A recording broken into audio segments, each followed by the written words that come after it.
On Thursday, I was listening to a basketball game on the radio at Eastern Washington. It was a Gonzaga game against that North Carolina team, Greensboro. And we were listening on the radio, and it was near the end of the game, and the Zags were losing by 2 points. And then another teacher, professor, said, "Hey, I have the game on television. Would you like to come watch instead of listen on the radio?" And so we said, "Sure," and we walked down, and we realized that the televised version of the game was on a 10-second delay, right? So we were listening on the radio, and we had heard things that had happened, and then we went to watch the game on television, and it appeared so live, but we had already experienced it by listening. I want us to think about that in relationship to our faith in Christ. A lot of times it seems like we're waiting, right, for something to see, but we've already heard the story, right? The story of God's victory in Christ, the story of how God enters into darkness and human suffering in powerful and profound ways. So, may the words of my mouth and the meditations of all of our hearts be acceptable to you, our rock and our Redeemer. Whenever Jesus is speaking, you can count on one of the 12 to arrive. Whenever Jesus is speaking, you can count on one of the 12 to arrive with a crowd. The good news, of course, isn't the crowd that comes. The good news is that Jesus will go on speaking in spite of the crowd that wants to take him by force and make him say what they want him to say. Even when Jesus is taken into custody and apparently silenced, he will go on speaking. And what he will say throughout every interruption or every distraction and every attempt to censor his message is something like this. It'll sound like this to us even today. Put away your sword. Don't cut off anybody's ears. Let it happen. Put away your sword. Don't cut off anybody's ears. Let it happen. These three imperatives, I think, they swirl around us. They swirl around me, I know, all the time. And if it's true, and I believe this, if Jesus of Nazareth is the most compelling figure in human history, if the door of the universe somehow hinges upon his life and death and alleged resurrection, then my hope is we can hear him today. We hear, "Put away your sword," whenever people try to defend Jesus politically. Jesus needs no political defense. U2's famous lyric, "Stop helping God across the street like a little old lady," right? Jesus needs no defense, which means we don't have to be so defensive when people call into question our faith or when it seems under threat. I love this scene in The Truman Show, and every time I quote a movie, I always run the risk of you not seeing the movie, so you're not familiar. So let me explain a little bit of this movie. There's a scene in The Truman Show in which Jim Carrey plays the part of Truman Burbank. And it's this giant television set, a reality television set, in which from his inception, Truman is on television, live. And he is the only true man, right? He's the only authentically living person in this television set. Everyone else, and that's huge, everyone else who participates in Truman's world is acting, playing a part. And Truman doesn't know. He assumes this is the world. This is what he was born into. But by the end of the story, he seems to become a little bit more suspicious, and he discovers over the course of time that he is the star of a show that is fake.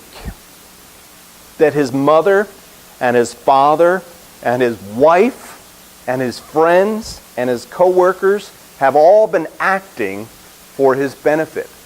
Now, I want you to think about that in terms of not just an entertaining movie, but just our lives right now. Wouldn't it be terribly frightening, right, if you realize that people around you are simply playing a part, right, that they're not authentically, there for you? That would be very scary, very isolating. Well, in the story, what Truman does is he allows his belief system to be questioned. Although no one supports him, he takes a sailboat, and although he's afraid of the water, he sets sail on this fake ocean, right, to the horizon, to the place where the sky and the water meet. And lo and behold, the ship crashes into a wall. And there's a set of stairs along the wall. And he ascends the stairs and he hears a voice. It's the voice of the creator of a television show. And the creator, a man by the name of Christof, bids him to stay. He says, Truman, you're the star, right? The world out there is not safe for you. I can keep you safe in this world. You're the star. Don't leave, Truman. You can't leave. There are millions of people all around the world who get joy from watching you. But instead of getting defensive, and you can tell he's hurt, but instead of getting defensive, Truman, the only authentic human being in this made-up world, takes a bow, finally, and he says, in case I don't see you, good afternoon, good evening, and good night. And he walks through the door into God knows what, into darkness. Now, the reason this film's layers resonate with today's passage, it goes like this. Judas arrives on the scene late in Matthew 26. And he wants to make Jesus into a reality TV star. Judas arrives like we all arrive late, and he wants to preserve Jesus' role in human history. Jesus lived like this, right? He wants to force Jesus' hand. And he kisses Jesus on the cheek, playing a part. Not because he loves Jesus, but because he loves the role that Jesus might be playing in his orchestrated show. But you see, Jesus has no need to act like a star. Let me say that again. Jesus has no need to act like a star. He tells everyone who tries to defend him, put away your sword. And then what? Well, according to the text, Jesus would prefer, secondly, that you not cut off anyone's ears, right? Ooh, and Walean just touched her ears, right? Yes, they are there. Now, this is interesting, right? It's both interesting literally and figuratively. Presumably, the reason it says this is because we need to hear. Now, hearing, in my estimation, is the most important faculty we have at our disposal. I think it's even more important than sight. But the other day, on the bus, I sat across from two people who were signing to one another. And they were clearly deaf. And it was kind of funny because she couldn't say to him, hey, right? She had to go like this, right? And get his attention. They were sitting across from each other on the bus, and then they would start talking. And I kind of felt left out of this conversation. But it was obvious to me they were hearing one another. They were addressing one another, even though they couldn't, right, literally, physically hear. That makes me think that when Jesus says things like this, let anyone with ears hear, he's not talking about literal hearing. He's talking about having our antennas out, right, so that we can respond to his summoning, to his address, so that we can be haunted by a presence in absence, by a presence of power when we feel powerless. In 1994, Douglas Copeland wrote a really weird book. It was a book of diary entries. It was called Life After God. Just think about that title, Life After God. And in one of the entries, he describes skinny dipping with his high school friends. And I just want you to pay attention to how he words this. There was hip chick Stacy with her long yellow hair and Malibu Barbie body. Mark, our silent strong man. Christy, our omni-freckled, red-headed joke machine. Voice of reason, Julie. Honey bronze, ski bum Dana with his non-existent tan line. And suspiciously large amounts of cash. There was Todd, the prude, always last to strip, even peeling off his underwear underneath the water.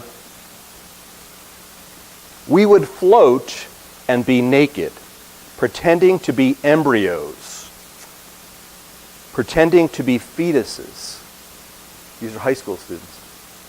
All of us silent, save for the hum of the pool filter.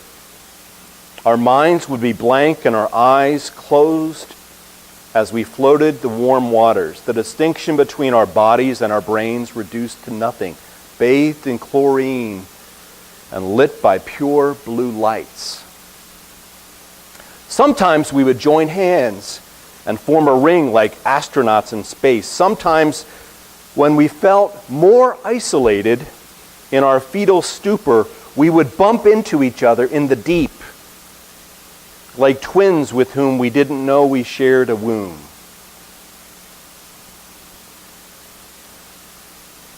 We bump into each other. That's the human condition, right?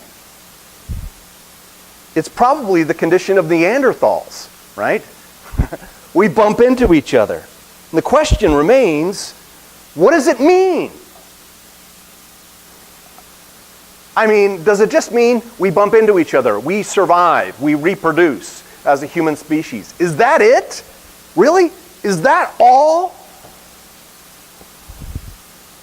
Or are we being bumped in the process by the Holy One? By the one who once upon a time addressed Abraham and Sarah, by the one who heard the cries of slaves in Egypt, by the one who stirred up the prophets? Are we being bumped by the one who is still speaking today when the crowds come with their clubs and spears? Let it happen, Jesus seems to be saying. All this has taken place so that the scriptures of the prophets might be fulfilled. Let it happen.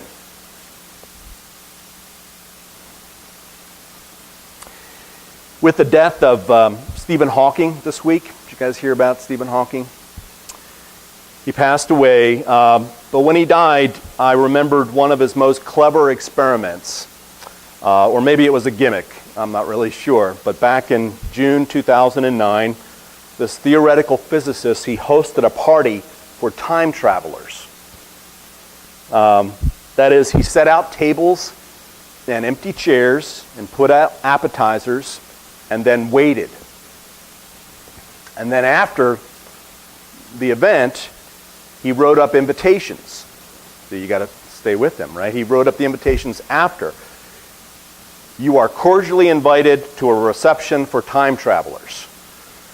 And the transmission was sent that included specific GPS coordinates for anyone who might get lost speeding through a wormhole to make it. No one arrived. Not one of the 12, not Albert Einstein, not Dorothy, not Toto, not Judas, not nobody. And the point Stephen Hawking was trying to prove, was that time travel going back is impossible. But I want to suggest something else. I want to suggest that we are waiting for arrival. And that we can go back.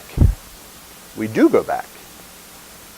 We go back to the betrayal of Jesus every time we regret something that we've done out of fear of being alone. We do go back to that scene of conflict every time we doubt that God has a purpose that we can't understand. Here's the deal. I am amazed at how easily people want to pigeonhole Jesus in their security blanket. I honestly think that Jesus is in our time of discomfort and unease, especially now. And instead of hiding and withdrawing, listen.